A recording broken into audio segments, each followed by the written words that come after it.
these spin-offs, it's because they're trying to do whatever they're trying to do. But when you see it from a global level, there's only certain things that can happen, and that's very, very important.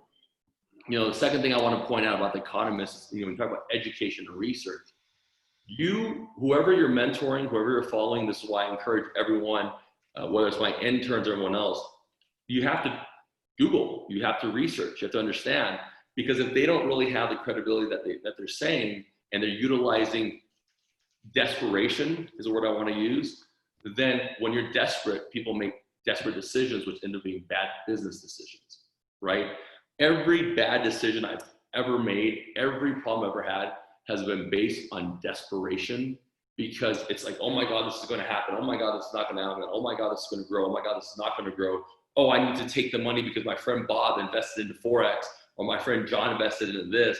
And all of a sudden they're making this money and I'm sitting here behind and they're bragging about it. And that now my ego is kind of moving and I'm like, oh my God, John has this and John has that. So now I have to go run and fight with John. And that's why we go back to our first discussion topic about ego and how it's not your amigo, because the decisions that you're making on ego is why you're making those decisions. And Joshua, I know that this is kind of new to you, so you'll be able to catch up. And Lauren, help Joshua because he just joined our company with us. But that way you at least understand. But ego is not your amigo. And if you think about what I just said, you're in desperate times right now. You might be getting a paycheck. You might not be getting a paycheck. You might be getting PPE. You might not be getting PPE. You're trying to figure out your life and the opportunities that exist that are there. But the hardest part about all that is at the end of the day, you don't have the ability to really understand where it's at.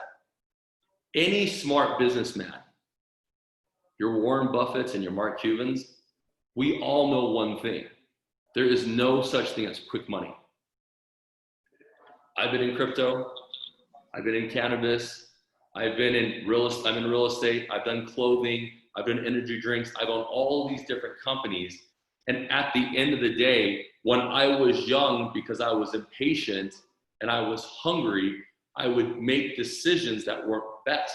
I'd make decisions that were based on everything else. And so it's important for you guys to recognize that, because as you're looking into business opportunities and business investments, look, if I was trying to sell you a product of mine, this is the last thing I would tell anybody. That's a given. But because I'm not trying to sell a product of mine, I'm truly trying to help and shape and motivate the world in a better place. You have to have that responsibility to look at it. So the first thing is, what have they done in the past? If I can't research them and I can't find them, I'm not investing with them, right? The second thing is, what major news articles are they on? Are they on Forbes? Are they on Inc? Are they on CNBC? Last week we talked about it, but I'm sure I've tagged most of you guys in this. The CNBC article that I came out in, where I'm on the board and the lead investor of that $57 million project in New York, New Jersey, and in Philadelphia, we're trying to make 100,000 new millionaires, right? Race to me is not the issue. It's these people want to hold us people down, right? And I'm not talking about race and anything of that sort or sex. What I'm talking about is, how do you bridge that gap to grow from there? So when I did that investment, let me tell you how I did this so you guys understand. First off, when you hear the word 57 million and that it's already done and that's the current value, your eyes light up. You're like, oh my gosh, it's like my minimum investment is $500 to get into a $57 million thing. Now, the reason that people do those type of investments is you want to strengthen your own portfolio. Your portfolio exists based on different things that you're investing in. So for my portfolio, living out of El Paso, being a college dropout, coming here economically poor and homeless, I've realized that in order for me to do something on my own, I must learn. And tomorrow when we have our sessions, the live ones, I will discuss what this is and how that's happened, and I'll record that session for our group so I can put it on the Facebook. And Kendra and Angel, just to update you guys, we're talking about a Facebook group. Lauren, can you put the Facebook group information on the bottom so people can add on to it and they know what to do? Put in the chat group, please. Like the link? The link to get into it? Get into it so they know where to go. I don't want anyone to miss any information. Really, we're just trying to minimize new people coming in. But what ends up happening is, when I did that investment, the first thing I always tell you guys is I look at character. who is running the company. Now, Philip, Michael, and I served on a previous board of another company. We're both board members. But when I met Philip, Philip never steered me wrong. Now, the way the world works is when you first meet someone, what's the first thing we do? We immediately judge them based on their appearances. Philip has long dreads. He's half black. He's half white. He's Danish. He doesn't wear a suit and tie. We have a $57 million project in New York. And if I had to look at it at face value, what I would realize is I would have made a misjudgment because the guy's dad is the largest real estate developer in Denmark. So you can never look at people on face value. I mean, I have 50 suits and every nice car you can imagine, but I'm not trying to sell you on that because it doesn't matter. What matters should be the message and the human being that's getting to you, right? So with him, if anyone does anything wrong, let me tell you this. If you're right now working with a coworker and that coworker is talking badly about another coworker, this is just like school. The odds are they're talking badly about you. And I say that because in the work environment, everyone's trying to get a ledge up. Well, if there's only one position, there's 10 of you trying to get that one position, they start talking badly about each other because they want to brown nose to the boss to make it up. That's how it works. When I was with Philip Michael, he never said anything bad about anything. Even when him and I didn't have necessarily agreements with the CEO that we were both on the board of, we were very honest and transparent with each other. And it's something that I would absolutely say to the person. This is character. This is absolutely not just your character, but that person's character. Character is very easy to find when things are going great. True character is tested when things are going bad. And right now, everything's going bad. So with him and what he was trying to do, that was the first thing. I still haven't seen physically the projects. The second thing was his nephew. Well, his nephew just signed a multi-million-dollar giant contract with FC Barcelona. He plays on the Danish national team. He's playing right next to Messier. I don't care if you know football, soccer or not, but no celebrity, unless you're Ja Rule, unfortunately, with Fire Festival, is not going to do his research. And I'm going to talk about Fire Festival and how that kind of screwed it up as another example of why things are the way they are. So I thought to myself, if this guy just signed a multi-million-dollar deal, he absolutely cannot use the bad press if this $57 million project tanks, right? That's the second thing. The third thing is you have to do your research. Even though I trust the guy, even though I'm doing it, you cannot be led blindly as sheep, especially when it comes to your money. Do you want to know why? Because at the end of the day, if it doesn't work out, most human beings are looking for someone to blame instead of themselves. Nobody put a gun to your head to do an investment. Nobody puts a gun to your head to do certain things. You did it out of desperation or greed. Greed is the same as desperation to me. It's the exact same thing. So what ends up happening is you make a poor decision, and the decision ends up making you go kaput and not working. So what ends up happening is then you start burning your name. And in social media, this is why I have a lot of friends who are in MLMs and they do great at MLMs. I'm not saying anything bad about MLMs, but I also have a lot of, but those same friends who are doing great in those things, they're very honest, good human beings, or else I don't associate with them. They're not lying to you and saying that you're going to make $30,000 and they show you these checks. They try to inspire the way we are, which is based on positivity and understanding and trying to change the core differences that you are, and then talk about business because that's the impactful thing. So when I looked at that investment, I said, okay, that's where we're at. Then I looked at WeFunder, where it's on, to see if it's realistic. And then we started getting on NASDAQ. We started getting on NASDAQ. We started getting on CNBC. We started getting all these different news sources.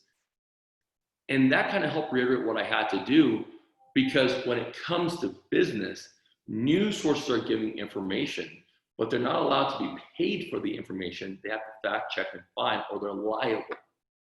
So that's why I'm so big about news sources and information and making sure that the guys that you're following actually have that. When we did that part of it, I think the most important aspect was the amount that was being raised and asked for was so minimal. So it wasn't like they were asking for money to complete the project. The project existed.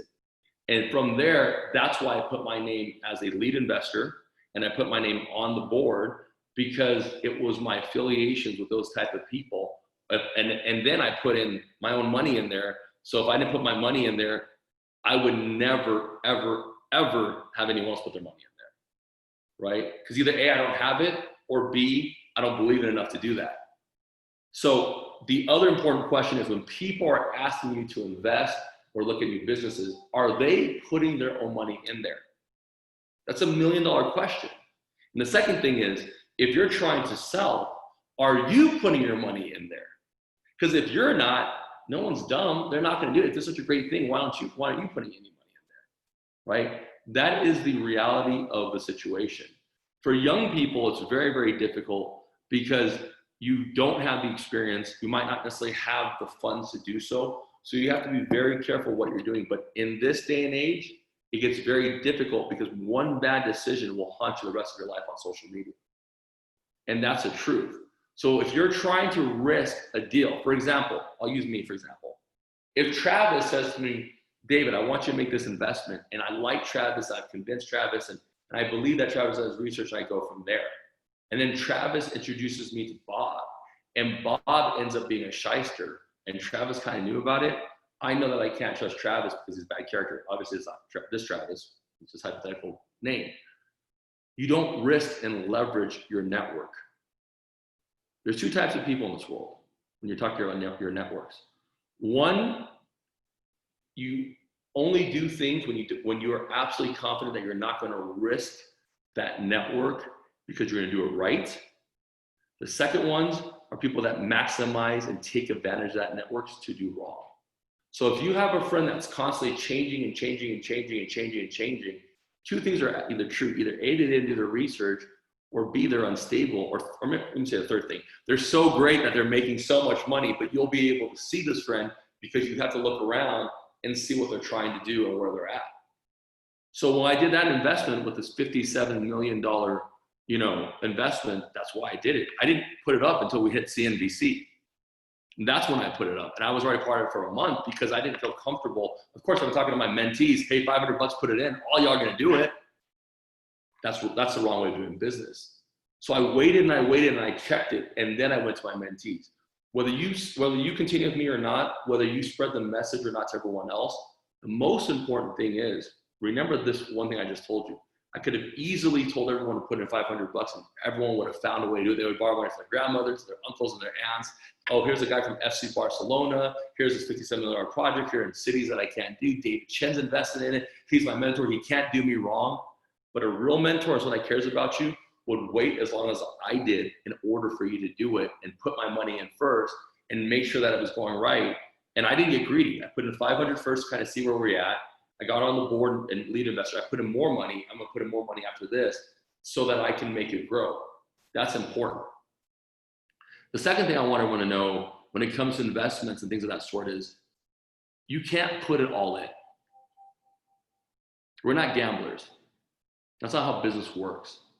There's no such thing as putting anything all in. If someone's asking to put it all in and going from there, they're just you always hear OPM, other people's money. When I'm driving the car on the radio, I hear, you can invest in homes and you just joined my session and you can use other people's money to do it. Listen, anyone that has money is not that stupid. So why are you sitting there saying this? If Warren Buffett and Mark Cuban and Jerry Jones and these guys aren't investing it and they're billionaires, what makes you think that Bob is going to be smarter than these guys? Because the billionaires would have figured it out before anyone else would have. That's why they're billionaires. So that's why I go back to the desperation. Please write this part down. Desperate decisions equal bad decisions. And if you're making a desperate decision, it's because it's based on your ego. And that's why when you listen to our podcast and we talk about ego so much, ego is not your amigo. And that's what I talk about because every decision is based on ego. And it's not necessarily a good one. You have to be very, very careful of that. And you have to be very, very comfortable with doing the right thing. The fire deck. Does everyone understand what happened at Fire Festival? If someone who didn't understand it, can you just say, I don't know what it is? Everybody gets it? I don't know what it is. Okay. Who said that? Daisy? I don't know what it is. Yeah, that was me. Okay. Let me tell you what happened. In Netflix, there's a show called Firefest, right? I want you guys to watch this show. In fact, this is your requirement for reading this show for today's session. It's going to be watching TV. Lauren, I want you to put this into our sessions to watch Fire Festival. Let me tell you why. With Fire Festival, what happened was they took Ja Rule. If you don't know who Ja Rule is, he's a rapper, pretty well-known rapper back in the day. And they took a guy named Billy. And Billy was a smooth-talking 30-year-old guy who knew how to talk business and go from there. And he's everything that I detest in business. Everything.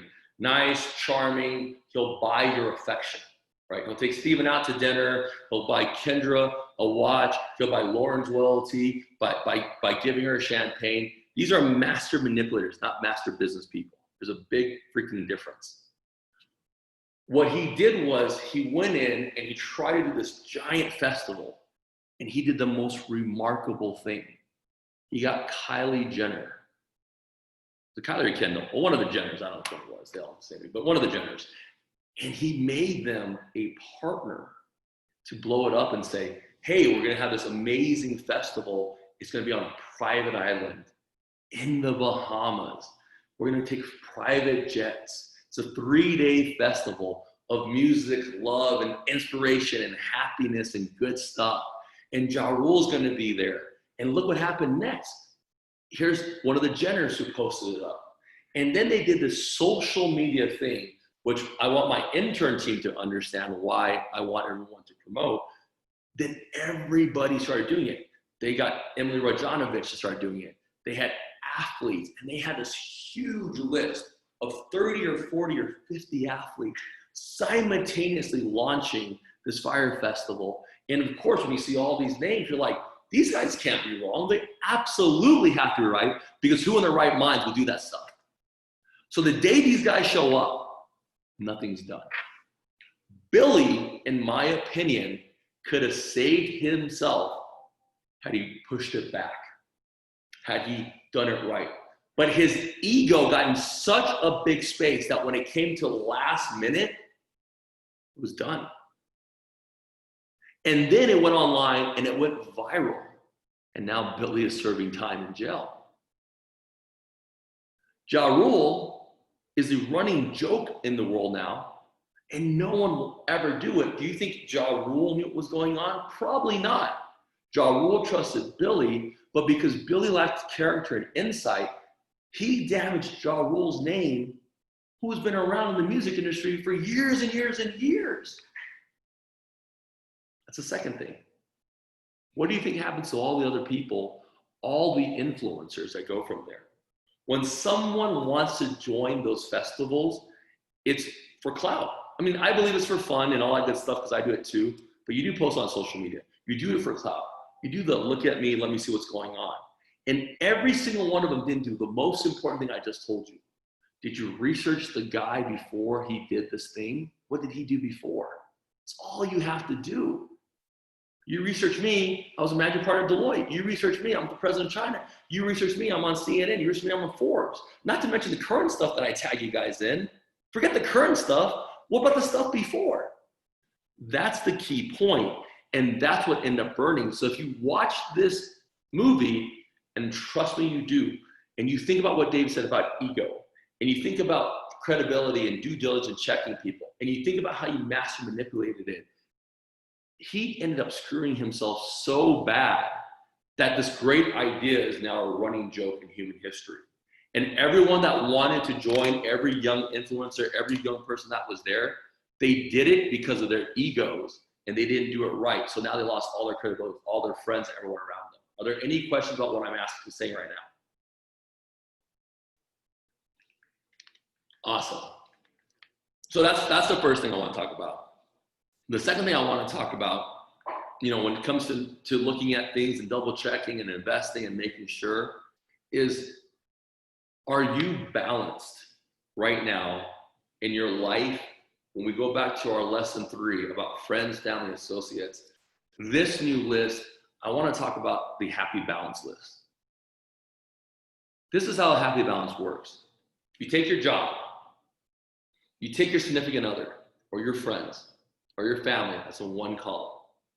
You take your hobbies, and I want you to be very honest and write down from today to our next session how many hours you're spending with each. I'm gonna do a fourth one. I'm gonna call it yourself and your soul. Now, for everyone here, we already have made the templates for the first three when we talked about the power of positivity, when we talk about the 135 legacy list, when we talk about the friends, family, associate list. Lauren is making that. That will be up by Facebook by the end of the day. This fourth one, we're going to make a template, and then you guys can take the template and see it and utilize it and put it into yourself. So we're all together.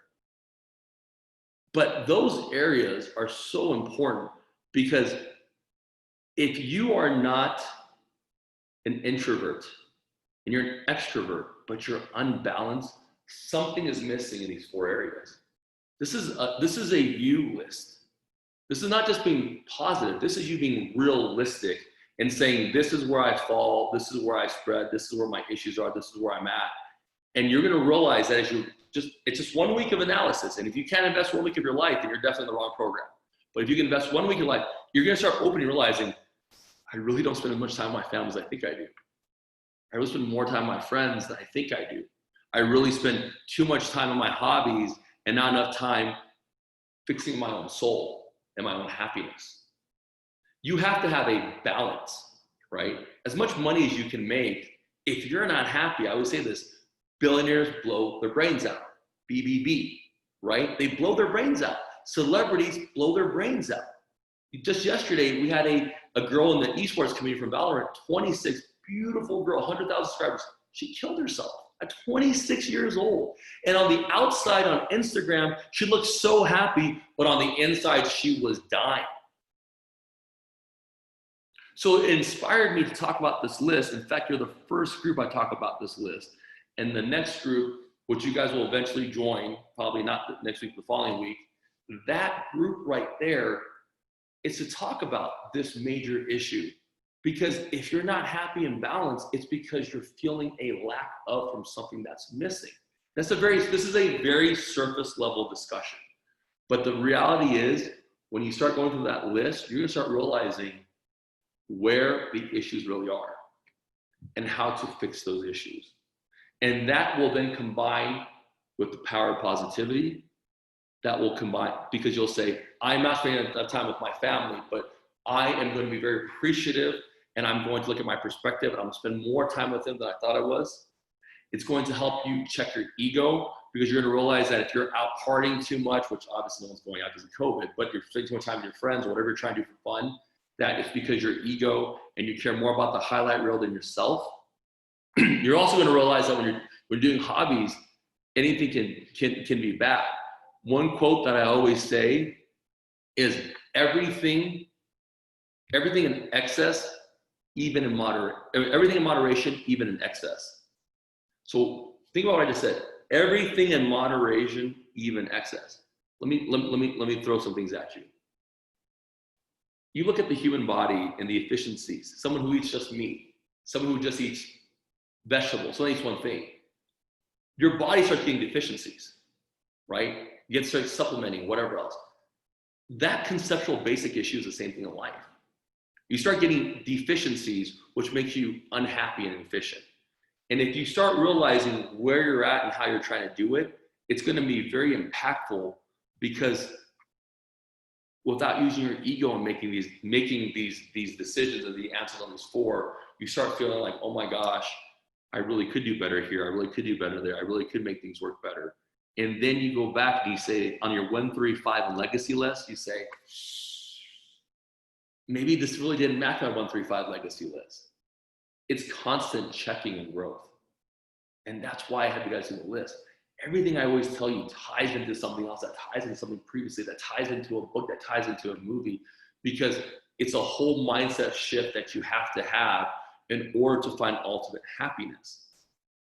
Let me give you guys some quick realistic facts about me, because I want to be honest with you. The building that I'm in was built in 1907. I bought this building 5 years ago. It took me 5 years to build this building. When I got it, this building, my other building next door, I purchased it for about $2.5 million. Over the course of time, it's about $6.5 million. Now, for anybody, hey, invest in David, because I took a thing in El Paso and I made $4 million in 3-4 years. I've increased my personal net worth. But that's a lie. Because your net worth isn't your current cash flow. What people suffer are cash flow. That's why that list that we have up there, the names that we have up there, Victoria's Secret, which declared bankruptcy, Zara closed 1,200 stores, Chanel is discontinued, Hermes is discontinued, Petit Philippe is discontinued, Rolex is discontinued, Nike, who has $23 billion, is having the second stage of layoffs. Gold's Gym, which I own here, I'm one of the shareholders, filed bankruptcy. Airbnb said after 12 years of effort, they were destroyed in 6 weeks. Starbucks is closing 400 stores. Right now, today, in this economy that we're in. What is the commonality between everybody there? Can anybody tell me? Any guess? I just have a quick question. Kendra, go ahead. When you were going through your list, when you say discontinued, what does that mean for that company? That means that they're not going to do any ramp up production in the current market space and time. Oh, okay. Anybody know why that is what it is? Well, they have too much liability and not enough cash. What's that? They have too much liability and not enough cash. They have too much liability and not enough cash. That's absolutely a very good answer. That is one of the things. What is the other thing? A decrease in demand for their product? A decrease in demand for their product. That's absolutely correct. That's the second thing. Anything else? Okay. Let me tell you what it is. If you want to find this list, it's in our Facebook private group. That's where it's at. So join it. Let me tell you what it was. Every single thing I just told you are luxury brands. Starbucks is a luxury brand. You don't need to pay $4 for a freaking coffee. I drink Starbucks almost every day before this. You can spend 99 cents for a coffee. Patek Philippe, $20,000 watches is a luxury. Hermes, Chanel, even Victoria's Secrets. It's not because you guys don't have online retail stores. They all do. They all have e-commerce. I just saw yesterday, someone did an ad about how drop shipping is dead and you work with me and I'll make you a ton of money. Horseshit. That's the only word I could use, horseshit. Because you're gonna tell me that you found the secret method, but Chanel, Hermes, Victoria's Secrets, and Rolex didn't figure it out? Get out of here. That's why I talk about the credibility thing in the very, very beginning of our session, because there's no way. Gold's Gym is more expensive. I know, because I'm one of the shareholders of the companies here than everybody else. They're luxury items and brands. Airbnb is based off of travel. And so what happens is, you're right, the cash flow was limited. But when it comes to luxury brands that the fake ballers can no longer afford, look what happens now. They all file bankruptcy. That is my point of the story. And what drives people to buy this stuff? Listen, I'm not going to preach to you more than a guy who owns a Rolls. I bought a Bentley 2 weeks ago. I have Maserati. But I earned it, and I'm 40. It wasn't like I got it in my 20s or even my 30s. I'm 40. I just turned 40 2 months ago, and it's been so quick. I don't know how long it's been now. But my point is, you can't afford luxury goods because it's fake. Now, all the fake ballers, not saying they want to think I'm a fake baller, but how am I going to afford to buy a Bentley if I'm a fake baller during these times? This is what happens, and then the implosion starts happening. People start blaming everybody because now if you're in a certain system that won't allow you to sell products, now you're having a problem, which leads to what? An epic failure of your character and an epic failure of what you're trying to do. And now it's desperation And now you're going to put yourself in a bigger hole. So the simple answer is when it's getting super desperate, take a step back, take a deep breath, realize your own ego, the things that you know how to do and things you don't know how to do, and then move forward with the investment, and then move forward with what you do. You can absolutely not invest if you can't feed your own table. That's not how it works. That's the other thing. Any questions about that? Okay. Here's the last thing I want to discuss, my fourth topic today, and then we'll get into questions real quick. What is your value? This is a business question, not a personal question. Now, Kendra, you work at Pfizer. We talked about that last week. I have interns on here. We know what everyone else does. What is your value? Who determines your value in business? Can anybody tell me who it is? Anybody want to give it a shot? The market. The market, okay. What else? Can I just say, to keep that in line, I think that question came from a homework assignment you gave us, which is into the kingdom, and the customer determines your value because they compare competitors to competitors. So Coca-Cola can sell at McDonald's or at Walmart. The customer compares the value. So anyway. That makes me so happy that someone who's at Pfizer in a manager position actually will read the books that I'm telling them. So if you haven't read the books, you're just a bunch of slackers. Let me tell you why I want you to read the book, because you just said it, which applies to right now. The customer makes the decision. Not you, not your boss, you. Let me tell you what that means. You know how I made partner in 7 years? Because none of my customers left me in the 10 years I was at Deloitte. That's how I made partner at Deloitte with no degree in a division that I made up and started. Because the customer wouldn't leave me for anybody else. Because I paid attention to details, which is in the book. I wouldn't do things unless I could do it myself, which is in the book. And that is why we read the book. I'm not trying to make you read the book because I'm bored. I'm trying to read the book because the insight now applies to today's business decision, because the customer also determined what? That they can no longer continue to afford being part of these companies. That's why. Your value is determined by the customer and the customer's experience. I don't care if you're interning. I don't care if you're serving. I don't care if you're at an executive level. And I don't care if you're an entrepreneur. If you don't serve the customer in a full, efficient way beyond what you're paid for. In other words, the one thing I hate everyone telling when they work for me is, this isn't my job description. Says who? I'm the freaking owner. Want me to change the job description? Let me go add 2 lines to it. They start overvaluing themselves, and what happens? Why do they overvalue themselves? Ego. Their perspective is they're not grateful for the fact that they have this job. And let me tell you something. This is true to everyone that's listening to this, even my interns who are trying to vie for jobs down the road. If you don't make us money, how can I pay you money? It's that simple.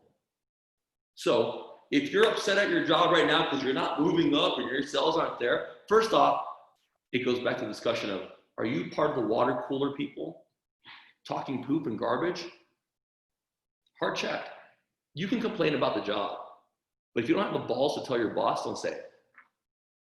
If you can't add value to change it, you're just complaining. That's not the power of positivity. That's just negativity. And that's what everybody is taught, including myself. Change it, add value. Tell us. You think that we know? We don't know everything. We don't. I don't know everything. But add value to that and going from there. That's how you determine where you're at. And then, as you're looking back at what I'm saying, oh my gosh, it makes sense. I have another intern with another company that nobody here is part of. And he says to me the other day that he needed to put food on his table. And I said, you do. And I'm a small shareholder of the company. And so I said to him, because we're close, I said, listen, dude, your whole thing is that you need to put food on your table and you've been interning for 3 months, but have you brought any deals to the table? And the answer was no. What do you think you had to do in those 3 months? If you were vying for a job, if you're vying for a promotion, if you're vying to be better, how are you adding value? And it's not just morals and characters and structure, it's very, very monetary, especially in times like these when conditions and giant companies are filing bankruptcy. Are you adding value to grow? Because I'll tell you, for me, I don't want to train other people. It takes too much money and time to train. And I have to figure out your character. For the people that are working with me, I love their character. There are no egos there.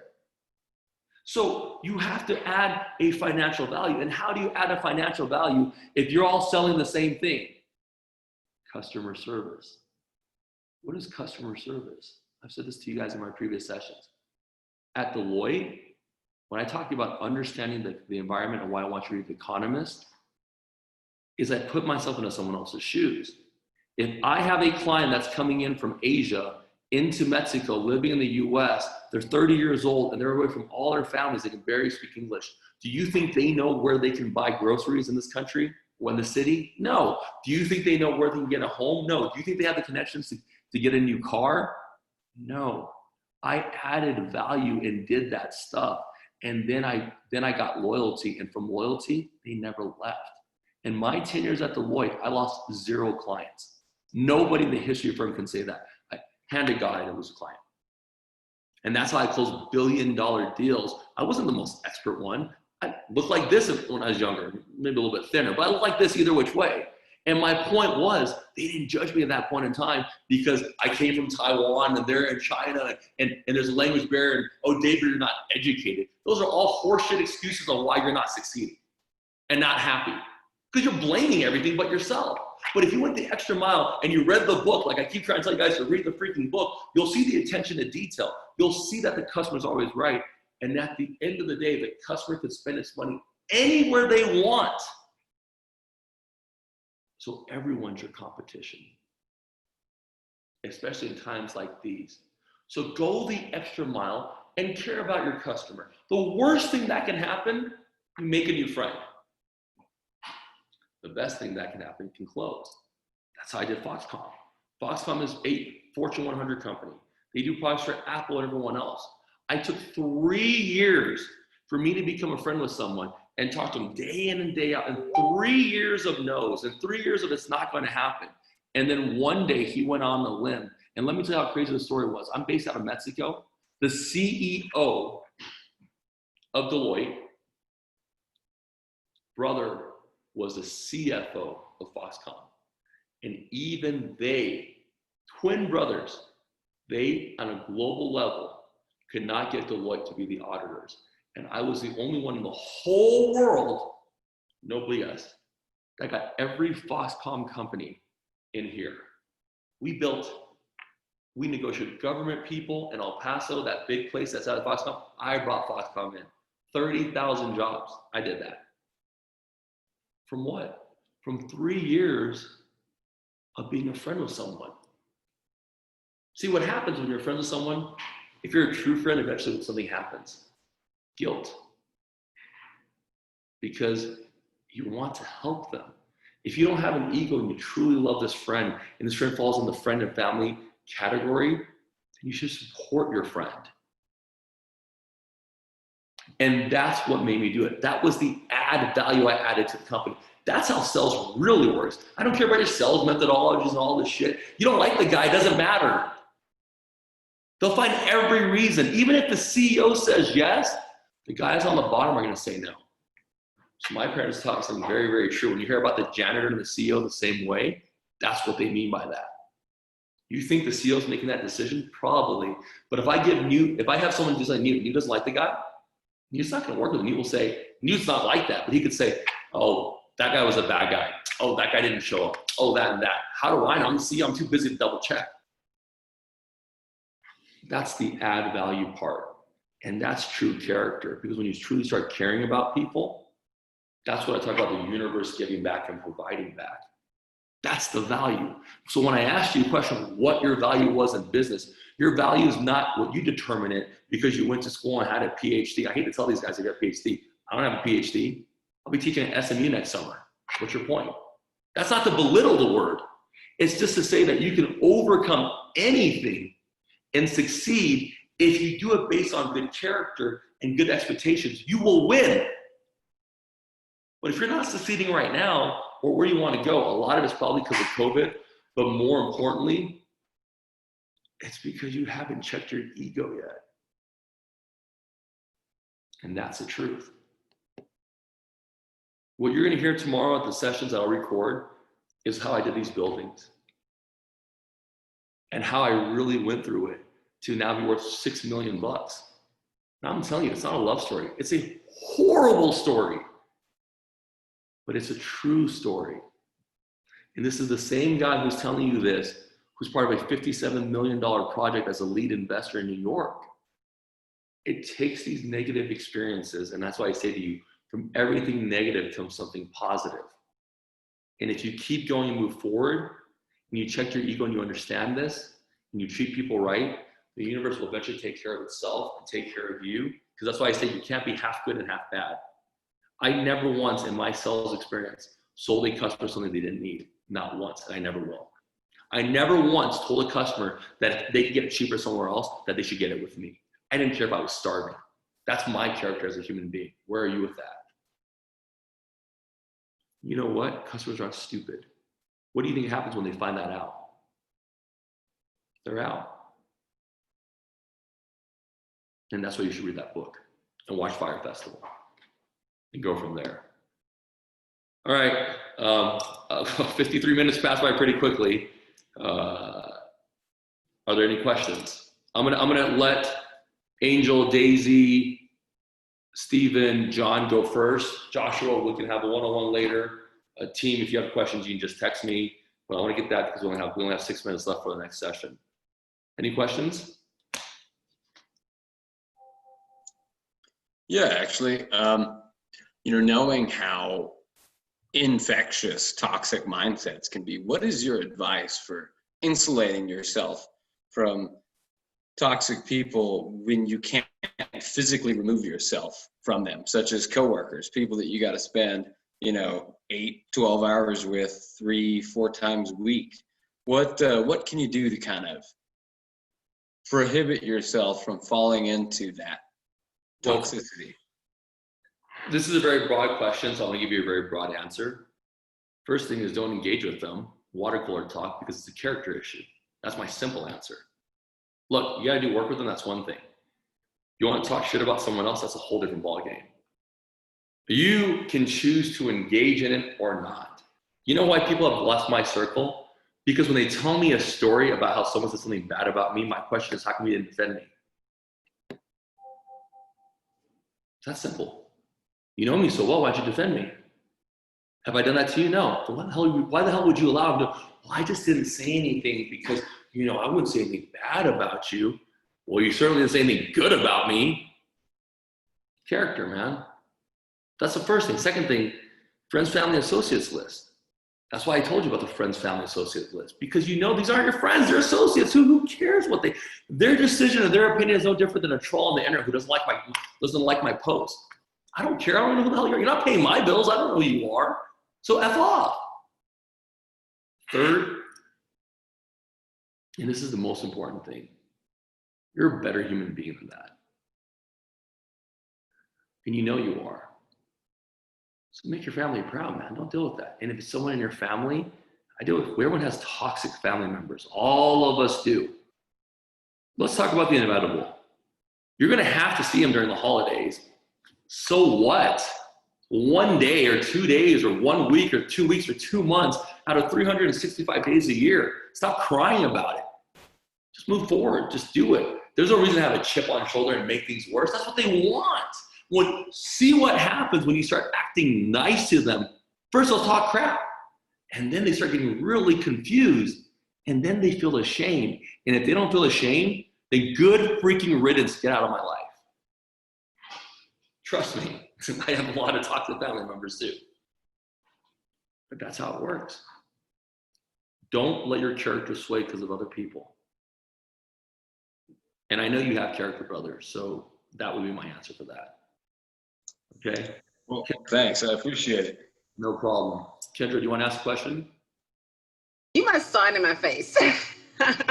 So it's amazing. Everything you discussed today, I kind of experienced recently, joining a Facebook group and trying to put together like an investment group. And it fell apart last night for the best. It was 5 of us on the board. 3 of the 5 was talking so much crap about me. And when I confronted them and on the board, it was one main person that we wanted to keep, the lawyer that I wanted to keep because I don't want to pay lawyer fees. It's best to have people with experience on your board. She had nothing to do with it. And it was just kind of disgusting. And they imploded on themselves last night on the recording. So as soon as I got off, I said, anybody who wants to come with me who did not have anything negative to say that they couldn't say to my face, contact me after this meeting.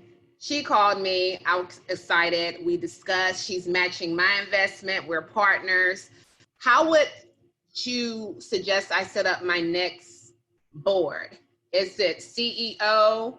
I suggested I be the CEO. She's the president. We have a vice president who oversees the board.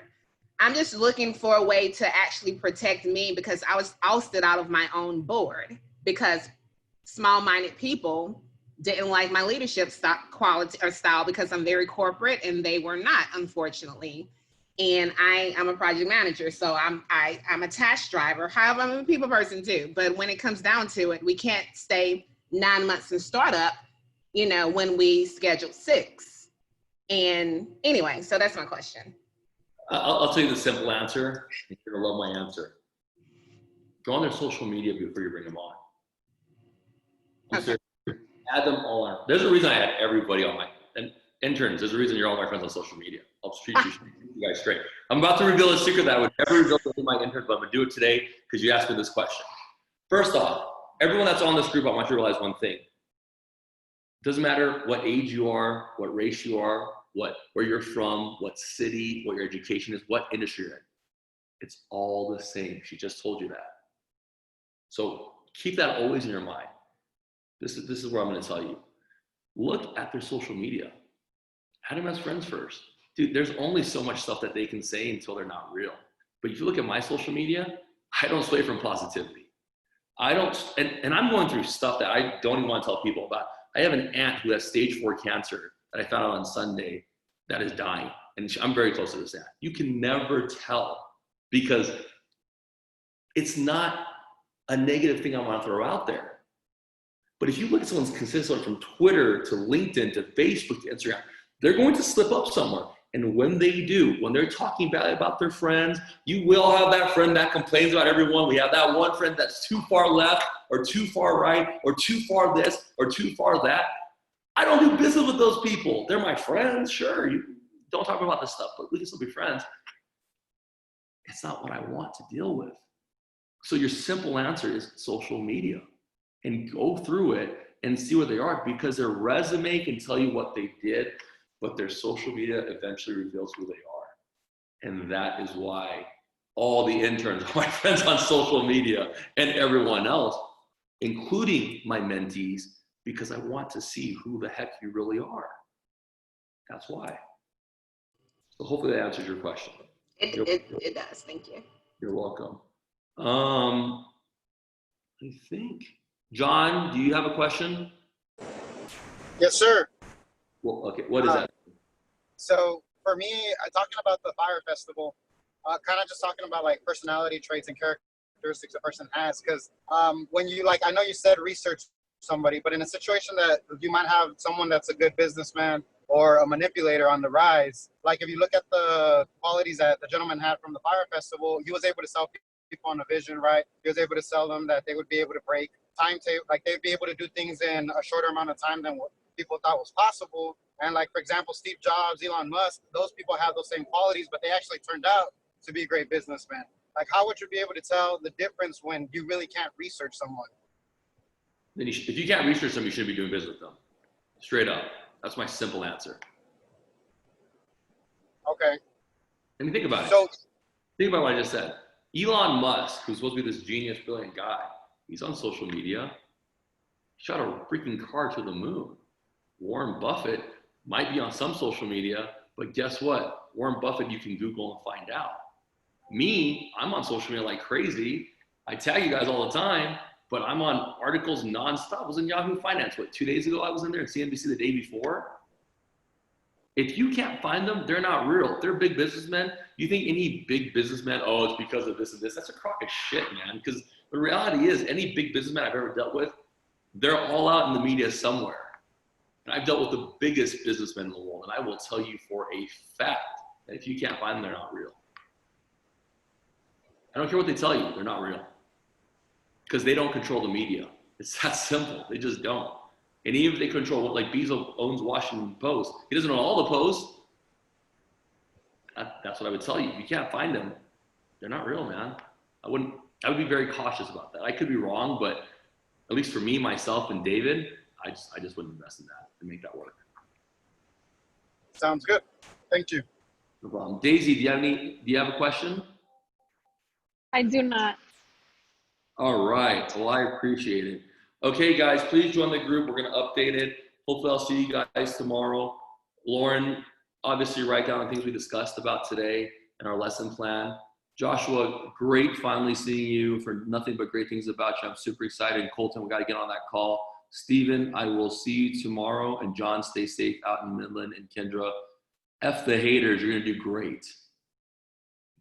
All right, guys. I'll talk to you guys soon. Oh, and please, take a photo and please put on your story on our Instagram, because I really want to get more people to do that. So, do that and promote it on your story so we can have the growing and going from there. Make sure you tag me, please. Last week I only had 2 people do it. It drove me nuts. All right, guys. I will talk to you guys soon. Joshua, I would like for you to stay in the next session. Lauren, too. Travis and Colton, that's going to be up to you guys if you guys want to do that or not, because I know we have a lot of other work we have to do. But at least Lauren and Joshua would be great in the next session, okay? Thank you, guys. Thank you.